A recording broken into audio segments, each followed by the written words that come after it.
What's going on YouTube? It is your boy Michael Mitchell, aka DollarMike. Of course, back at it again, providing you with another savings video, more of a story this time. And basically, I'm pretty sure you can tell by the title, so I'm not gonna waste your time. Let's jump right into it. So yes, as you can tell by the title of this video, I did close my savings account with Bank of America. I do have other bank accounts open, but we're gonna get right into it. Why did I actually close my savings account? I mean, isn't it used for savings? But the reason I closed it was I was thinking, what's the point? Literally, what's the point? I was looking at the yield, the yearly amount that you would get back from Bank of America, and the yield was somewhere like, I think it was 0.01%. So if I had, for instance, I had $1,000 in that savings account, every year, Bank of America would give me, what, a penny?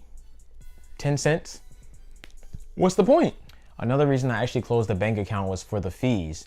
Bank of America used to have a system in place where if you were a student, they didn't charge you any fees on your savings account, essentially whatsoever. Or if you had, I believe you had to have like a recurring balance on your account. So for instance, you had to have at least $25 going into your savings account from your checking account each month to stay away from the fees essentially for your savings account. A couple months ago, or maybe about a year ago, I'm not entirely sure when, but I didn't really look into it much, they actually took that away. So basically, in order for you to have a savings account and in order for you to have them not charge you fees, you had to do one of three different things. The first two things didn't apply to me at all, and the last thing was just to have at least $500 in your savings account. But the problem with me was that $500 I actually couldn't use. So if I ever dropped below in the balance, if I ever dropped below $500, even for just one day out of that entire month, they would charge me the fee. So I'm sitting there like, okay, so I have $500 in my savings account, right? But I don't actually have $500 because I can't use any of it unless, if I do drop under that 500, they're gonna charge me a fee. At the time, I had $537 in the account. So I was sitting there like, well, really, I don't have $537 in my account, in my savings account.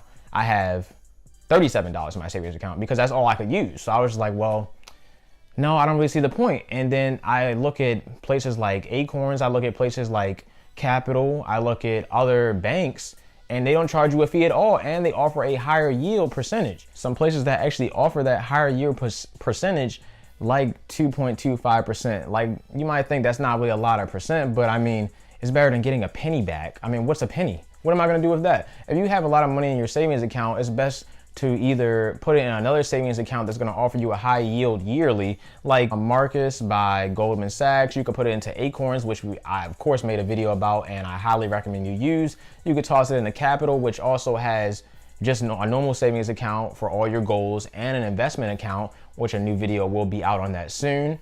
And you could also put it in, I think, a bank. I think Ally does that as well, a savings account that offers a high yield. I mean, pretty much you can put your money in so many different places that's better than just sitting in your savings account, letting it accumulate literally nothing, and essentially not even having access to money. And then when you want to use the money, you're getting charged for it. Come on. So what do I actually use my savings account for now, or the money I took out of it rather?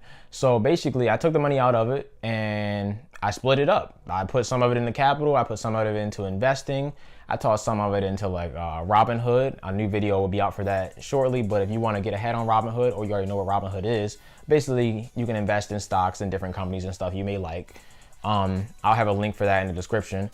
And I just took the money out, divided it up between the goals I wanted in Qapital, you know, and investing, and I went forward with that. I didn't really see the point of having $537 sit there and I could only have access to $37. It really doesn't make sense to me. If you want to have a savings account, that's perfectly fine. I highly recommend you do have a savings account.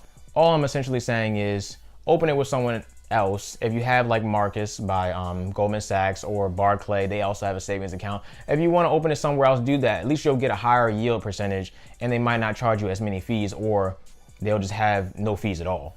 So yes, that's basically the end of the video. It is a short video. I just wanted to provide that information to you to be able to help you out in the future. Possibly, I don't really know. You could be in the same situation as me. You could have Bank of America or Wells Fargo or M&T Bank. I don't know M&T Banks and Wells Fargo's savings account fees or rules or whatever. But as far as Bank of America goes, it's a no-go for me.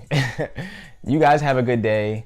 Make sure you subscribe, make sure you like the video, make sure you go check out the Qapital video, the Acorns video, all that stuff to save you more money and earn you money. Because remember, if you use those referral codes in the description right down below, you will get free money towards that. Or if you use the referral code for Robinhood, this is the first time putting that down there, you'll get a free stock, and I think a choice of 150 companies that's random. But you could get a stock in Apple, who knows? So you guys have a good day. Thank you, good night, peace, I'm out.